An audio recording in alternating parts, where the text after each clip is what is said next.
A 21-year-old man from Kingston has been arrested in relation to the possession of a dangerous tool and taking items that did not belong to him.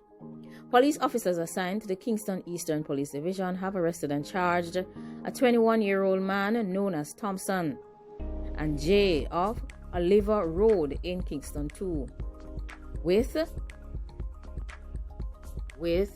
charges in relation to taking items that did not belong to him and the illegal possession of a firearm on Thursday, February 11th. Reports are that the complainant, who was at home at approximately 10:30 a.m., when Mr. Thompson and another individual came with dangerous tools and forcefully gained entry to his home.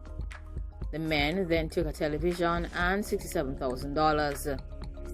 Thompson was subsequently apprehended and charged by the police. Law enforcement officers in St. Andrew are reporting that they have seized 2 dangerous tools. These include a 9mm dangerous tool with a magazine containing 4 9mm accessories and a black and brown 9mm dangerous tool containing 3 rounds of accessories during a joint police military operation on Metcalf Street in Kingston 11 on Tuesday, March 9th. Reports from the Hunts Bay Police are that law enforcement officers were patrolling the area at approximately 7:40 a.m. when some loud and dangerous sounds were heard. During a search of the area, a group of men were seen. The men ran into a yard and a chase ensued, during which the dangerous tools were recovered. 2 men were reportedly apprehended in relation to the seizure. However, their names have not yet been released by the police team. Investigations continue into this matter.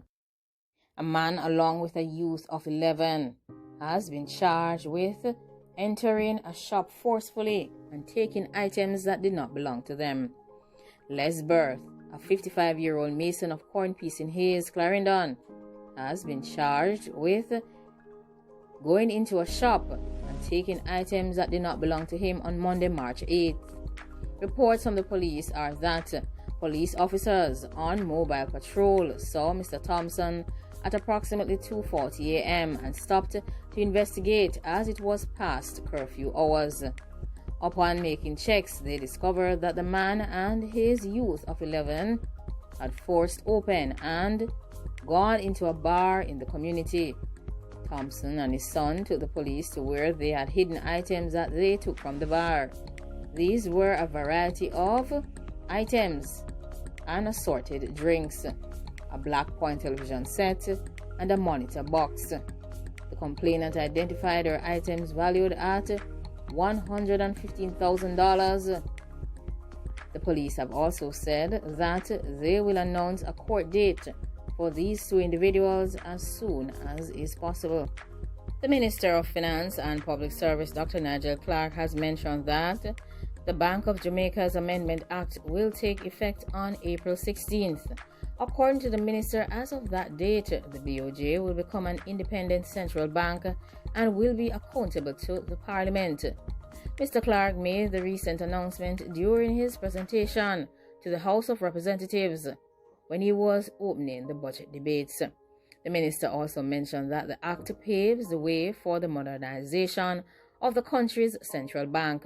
This legislation benefited from and was strengthened by the deliberations of a joint select committee of both houses of parliament, consisting of government members and opposition members.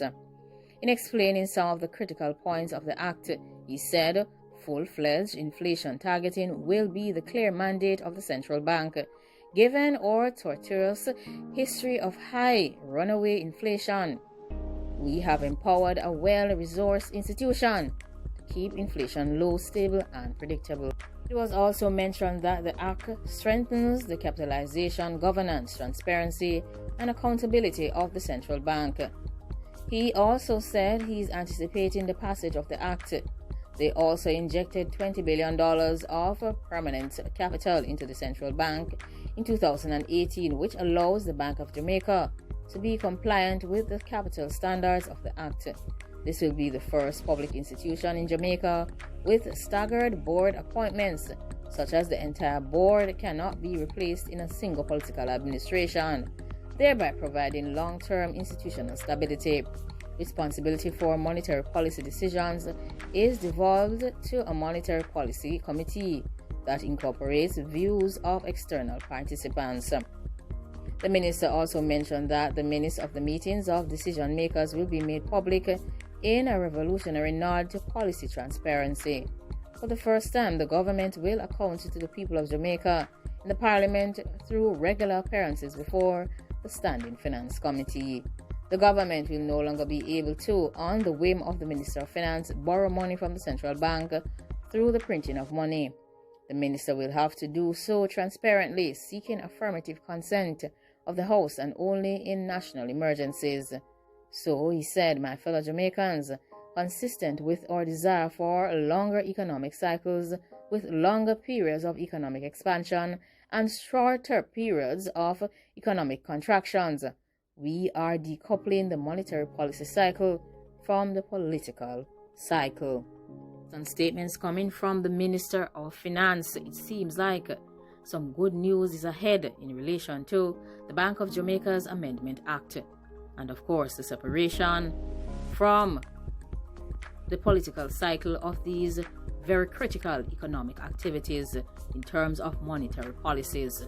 Of course, this is a welcomed approach, and we look forward to the future to see the impact that it will have on the Jamaican economy.